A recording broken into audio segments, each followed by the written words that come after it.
Good morning to everyone. I have to read the term of references. Bonjour à tout le monde. Je préfère commencer en anglais.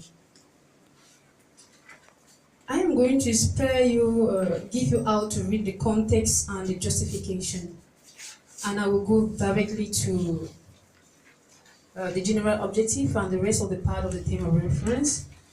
I want to first recall that the project is all about making women human rights defenders positive actors for democratic change in the electoral process in Cameroon through human rights violations, monitoring and reporting, and large-scale sensitization.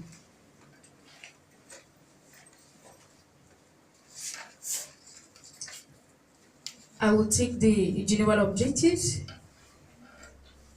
In accordance with the provisions of the African Charter for Democracy, Elections and Governance, like the Executive Director just mentioned, which is inspired by the principle of good governance, participation of people, the rule of law, and human rights, which are included in the Constitution Act of the African Union.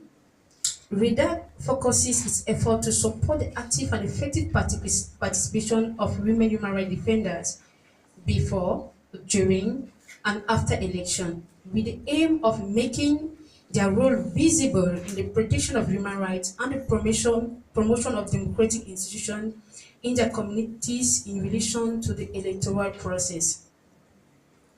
This is a general objective, but we have specific ones, notably to identify women human rights defenders in charge of documenting, reporting human rights violations before, during, and after elections in Cameroon, and provide them with the necessary tools for election observation, organization of large campaign sensitization, and techniques for their protection and physical security.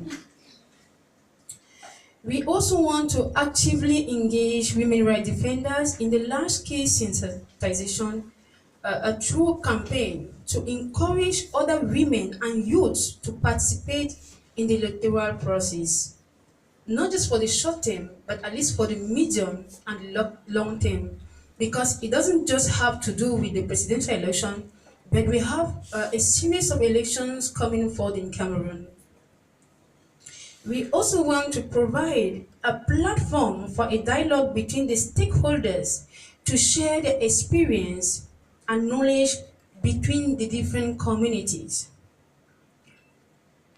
We equally want to propose a series of concrete recommendations to state, to the UN bodies, to diplomatic representation, to the African Union, to the African Commission of Human Rights and People, to the civil society organization, as well as human rights defenders. And for this, we came up with a methodology. In order to achieve this objective, we thought of starting by training you on how to observe having techniques on how to actually